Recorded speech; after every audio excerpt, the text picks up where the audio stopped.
Stump mic में कैद हुए ऋषभ पंत, इंडिया को ऐसे जीत दिलाई एक चाल। जी हां, एक चाल कैसे दिखाई चतुराई।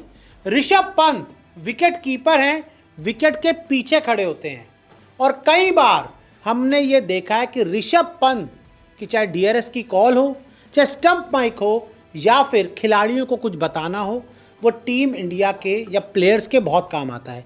ऐसा ही हुआ इंडिया वर्सेस श्रीलंका 2 मैचों की टेस्ट सीरीज के दूसरे टेस्ट के चौथे दिन। जी हां, ऋषभ पंत ने कुछ ऐसा किया जिसने टीम इंडिया की जो जीत थी वो चौथे दिन ही पक्की कर दी। तो ऋषभ पंत की अगर वो चाल नहीं आती तो टीम इंडिया पूरी तरह से बेहाल हो जाती।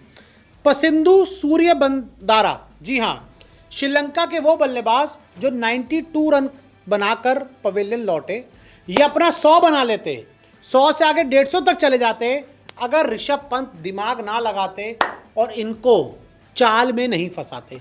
तो देखिए क्या हुआ, पसिंधु के खिलाफ एक अपील हुई जिसको अंपायर ने टर्न डाउन कर दिया और बाद में हमें देखने को मिला कि पसिंधु काफ़ी ना वो हो रहे थे, नर्वस हो रहे थे, थोड़ा से परेशान हो रहे थे कि एक तो 100 तक पहुंचने का उनके ऊपर दबाव था और अपील उनके खिलाफ चली गई, तो वो थोड़े से रेस्टलेस हो रहे थे।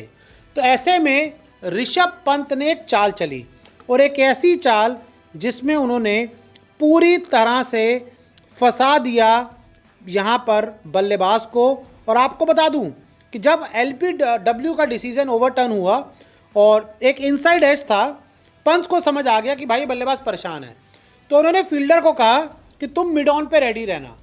पंत ने चाल चली और ऐसे बोला आवाज़ में, इंग्लिश में, फील्डर को कि तुम मिड ऑन पे रेडी रहना। यानी कि बल्लेबाज को समझ आ गया कि गेंद ऐसे आने वाली है जिस पे शॉट मारने की मैं कोशिश कर सकता हूँ और फ्लाइटेड गेंद आने वाली है। पंत ने चाल चली और फिर क्या हुआ, उस गेंद पर पसिंधु एकदम से आगे बढ़ गए कि आप देख सकते हैं कि जब बोल दिया गया पीछे से, इंग्लिश में बोला जानबूझ के कि भाई तुम मिड ऑन पे रेडी रहना, बॉल वहीं आएगी। तो क्या हुआ, गेंद आई फ्लाइटेड डिलीवरी और उस पर पसिंधु एकदम से आगे बढ़ गए। पसिंधु को लगा कि भाई एकदम क्रीज पे एकदम सामने सामने आने वाली गेंद होगी जिसमें आगे बढ़कर एक छक्का मारने की मैं कोशिश कर लेता हूँ।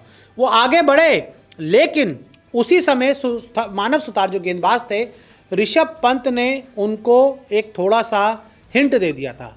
ऋषभ पंत ने मानव सुतार को आंख मार दी थी कि भाई वाइडर आउटसाइड ऑफ गेंद डालना।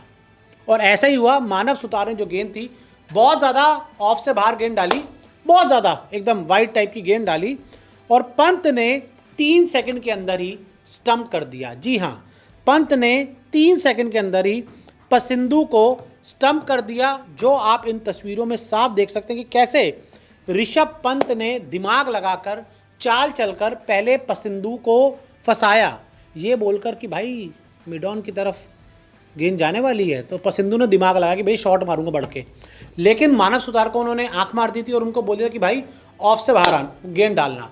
और वही किया, मानव सुतार ने ऑफ से बाहर गेंद डाली, पसिंधु चले गए आगे शॉट मारने के चक्कर में, उन्होंने गेंद वहाँ चली गई। ऋषभ पंत ने गेंद को पकड़ा और तुरंत पसिंधु को स्टंप कर दिया और पसिंधु 92 रन बनाकर पवेलियन लौट गए। 92 रन बनाकर ज़्यादा इससे ज़्यादा कुछ नहीं कर पाए। और उस समय श्रीलंका का स्कोर 212 पर 4 था, जो 212 पर 5 हो गया और फिर 218 पर 6 हो गया। यानी कि ये जो दिन के आखिरी के 2 विकेट हिंदुस्तान को मिले, इसमें पसिंधु का विकेट बहुत हद तक यहाँ पर ऋषभ पंत को जाना चाहिए, उनके चाल को जाना चाहिए। अगर ऋषभ पंत दिमाग नहीं लगाते, इस तरह से पसिंधु को नहीं फंसाते, तो अगर श्रीलंका दिन का खेल 229 पर 6 की जगह 229 पर 4 पर ख़त्म करती, तो इंडियन टीम के कंधे बहुत नीचे झुके होते और 5वें दिन इंडियन टीम शायद इस माइंडसेट के साथ आती कि ये मैच क्या हम जीत पाएंगे या नहीं जीत पाएंगे। तो ऐसे में ऋषभ पंत की इस चाल ने पसिंधु और श्रीलंका को पूरी तरह से बेहाल कर दिया।